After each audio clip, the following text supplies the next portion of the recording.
ओम। आप सभी को मेरा प्रणाम। आपका स्वागत है मेरे YouTube चैनल में। मैं काजल कंडारी आपके सामने आज प्राणायाम लेके आई हूँ।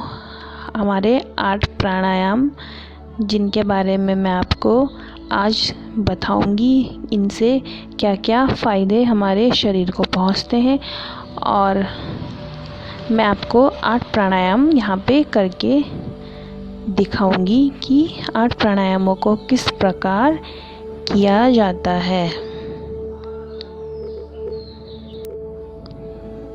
जो हमारा पहला प्राणायाम है वो है भस्त्रिका प्राणायाम। मैं आपको बताऊंगी वो कैसे करते हैं। दोनों हाथों की ध्यान मुद्रा बना लेते हैं। अंगूठे को और तर्जनी उंगली को, दोनों के जो ऊपर वाला हिस्सा है उन दोनों को आपस में मिला देना है। ये हमारी ध्यान मुद्रा होती है। इसको अपने घुटनों के ऊपर रखना है। हथेलियों को, हथेलियाँ हमें घुटनों से आगे नहीं करनी है। हथेलियों को घुटनों से पीछे ही रखना है। कमर गर्दन सीधी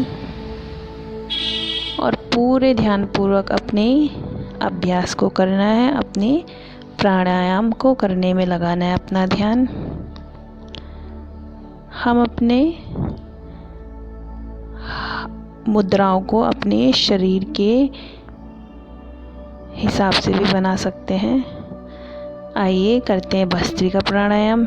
लंबी गहरी सांस भरेंगे और लंबी गहरी सांस को छोड़ेंगे। हमें सांस को फेफड़ों तक भरना है और फेफड़ों से बाहर छोड़ना है। इसी प्रक्रिया को हमें कम से कम 3 से 5 मिनट दोहराना है। भस्त्रिका प्राणायाम से हमारी नस धमनियों को तरोताज़ा करता है भस्त्रिका प्राणायाम और हमारे मस्तिष्क को सक्रिय करता है। इस प्राणायाम से हमारे शरीर के जो दूषित पदार्थ होते हैं वो बाहर निकल जाते हैं और यह प्राणायाम हमें मानसिक तनाव को कम करने में भी बहुत मददगार है। हमें पूरी सहजता के साथ अपने प्राणायाम को करना है। पूरे ध्यानपूर्वक अपने प्राणायाम को करना है। पूरा ध्यान अपने प्राणायाम में लगाना है।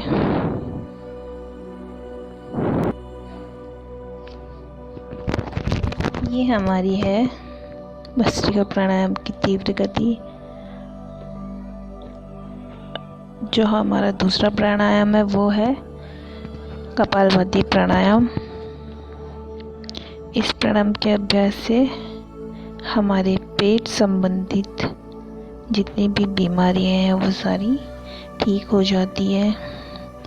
इस प्राणायाम को करने के लिए हमें अपने हाथों की वायु मुद्रा बना देनी है। वायु मुद्रा को बनाने से हमारे शरीर में जो भी वायु विकार होते हैं वो सारे दूर होते हैं। हम अपने शरीर के अनुसार अपनी मुद्राओं का चयन कर सकते हैं। मुद्राएं बहुत सारी हैं पर हम कपालभाति को वायु मुद्रा में करेंगे। झटके के साथ पेट अंदर करते हुए श्वास को नासिका से बाहर छोड़ेंगे। पूरी सहजता के साथ हर एक प्राणायाम को करेंगे। इसके लगातार अभ्यास से पेट की चर्बी भी कम होती है। हमारा पाचन तंत्र ठीक होता है और ठीक ढंग से कार्य करता है। हमारे द्वारा खाया गया भोजन जल्दी से पच जाता है। हमारे पेट में जितने भी तंत्र हैं सब ठीक ढंग से अपना कार्य करते हैं। हम कपालभाति प्राणायाम को भी 3 तरह से कर सकते हैं: मध्यम गति, सामान्य गति और तीव्र गति। अभी जो हमने किया वो था मध्यम गति या सामान्य गति भी बोल सकते हैं उसे, और जो अब मैं कर रही हूँ वो है तीव्र गति। पूरी झटका देना है पेट को और सांस को बाहर ही छोड़ना है। कमर गर्दन सीधी रहेगी।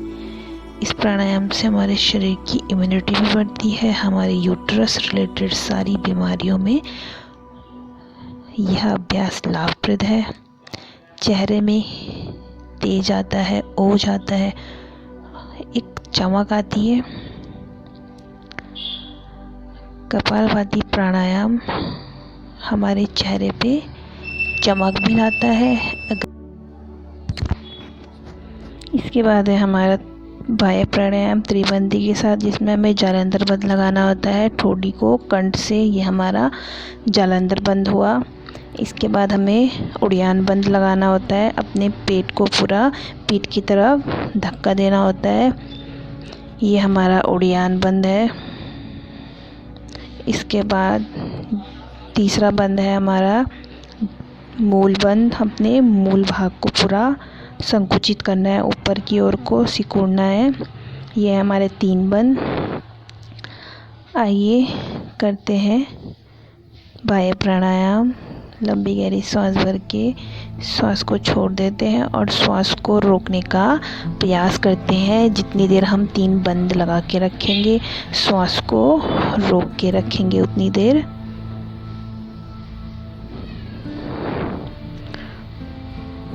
पूरी श्वास को लंबे टाइम तक रोकने का प्रयास करना है। इसके अभ्यास से हमारे यूट्रस संबंधित सारी बीमारियां समाप्त हो जाती हैं, अगर इसका अभ्यास निरंतर किया जाए तो। इसके बाद जो हमारा प्राणायाम है वो है उज्जाई प्राणायाम। उज्जाई प्राणायाम के लिए हमें अपने गले को टाइट करते हुए खराटे जैसी आवाज़ करनी है और श्वास अंदर की ओर भरनी है। फिर अपनी ठोड़ी को अपने कंठ से लगा लेना है और दाईं नासिका बंद करते हुए पूरी श्वास को बाईं नासिका से बाहर छोड़ देना है।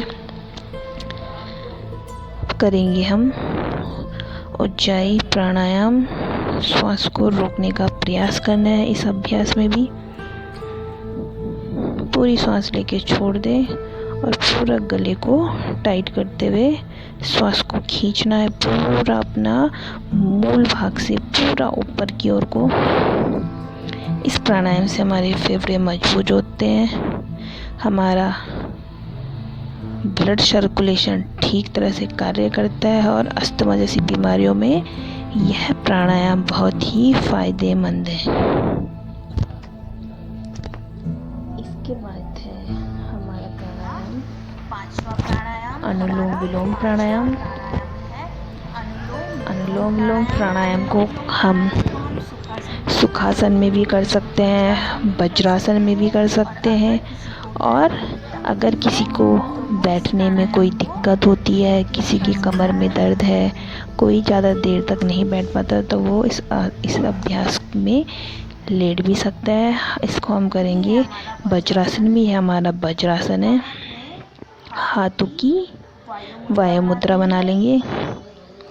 अपना दायां अंगूठा, अपने दाएं हाथ का अंगूठा अपनी दाईं नासिका में रखेंगे और पूरी लंबी गहरी श्वास को ऊपर भरेंगे।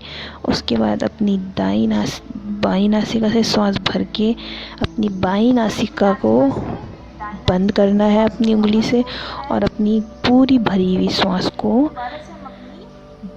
दाईं नासिका से छोड़ना है। फिर दोबारा से दाईं नासिका से श्वास को भरना है और बाईं नासिका से छोड़ देना है। इसी प्रक्रिया को हमें बार बार दोहराना है। अनुलोम विलोम प्राणायाम के अभ्यास से शरीर में बन रहा तनाव, चिंता दूर होती है, सर्दी जुकाम दमा से बचाव होता है, फेफड़ों को शक्तिशाली बनाने में मददगार है ये प्राणायाम। शरीर में शुद्ध ऑक्सीजन के स्तर को बढ़ाता है, शरीर में जमे हुए टॉक्सिन को ख़त्म करता है। बाईं नासिका से करनी है और जब हम अनुलोम विलोम का अभ्यास को समाप्त करेंगे तो हमें अपने श्वास को दाईं नासिका से समाप्त छोड़ना है और अपने रोज करने से बीपी कंट्रोल हो जाता है और डायबिटीज़ जैसी प्रॉब्लम में भी फ़ायदेमंद है अनुलोम विलोम प्राणायाम। इसके बाद हम करेंगे भ्रामरी का अभ्यास। भ्रामरी के अभ्यास के लिए हमें अपने दोनों हथेलियों को अपनी आँखों के ऊपर रखना है। अपनी 3 उंगलियों को अपनी आँखों के ऊपर रखना है, एक को अपने माथे पर, और अंगूठों से पूरी सहजता के साथ अपने कानों को बंद करना है। पूरी लंबी गहरी सांस भरनी है और मनी मन में ओम का गुंजन करना है। ओम की ध्वनि जो हमारे पूरे शरीर में गूंजनी चाहिए।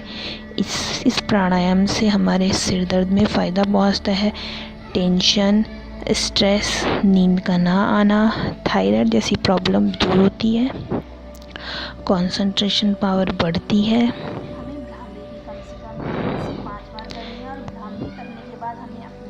इसके बाद जो हमारा प्राणायाम आता है वो है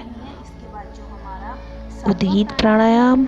उद्गीत प्राणायाम में भी हमें ओम का उच्चारण करना होता है, और ओम का उच्चारण हमारा स्वर ओम का इतना तेज़ी से हो कि वो हमारे पूरे शरीर में गूंजे और हमारा शरीर पे एक तरह का वाइब्रेशन हो। पूरी सहजता के साथ ओम का उच्चारण करना है।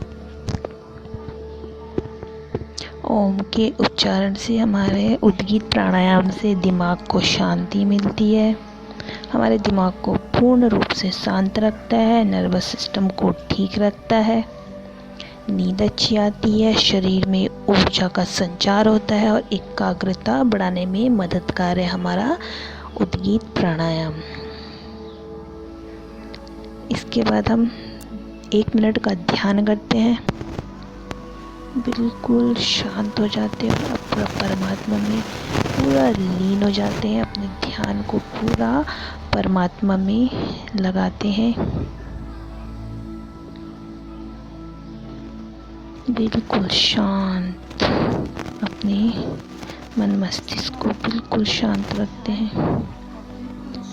कमर गर्दन को सीधी रखते हुए आंखों को पूर्ण रूप से बंद कर लेते हैं और 1 मिनट के लिए अपने ध्यान को ईश्वर परमात्मा में टिका देते हैं और अपना ध्यान को ईश्वर परमात्मा में टिकाते हुए उनका साक्षात्कार करते हैं, उनका सुमिरन करते हैं, उनसे प्रार्थना करते हैं कि योग के माध्यम से ही हमारे शरीर के जो रोग हैं, कष्ट है, दुख है, बीमारियां हैं हमारे शरीर में, वो सारी की सारी समाप्त हो जाएं।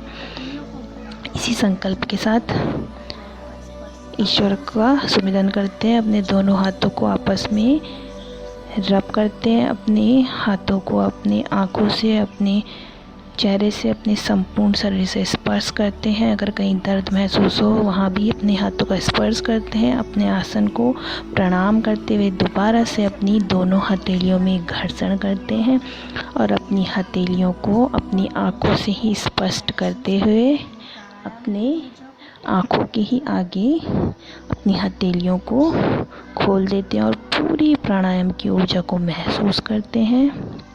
ओम। आप सभी का बहुत बहुत धन्यवाद मेरे चैनल को सपोर्ट करने के लिए, मुझे इतना प्यार देने के लिए।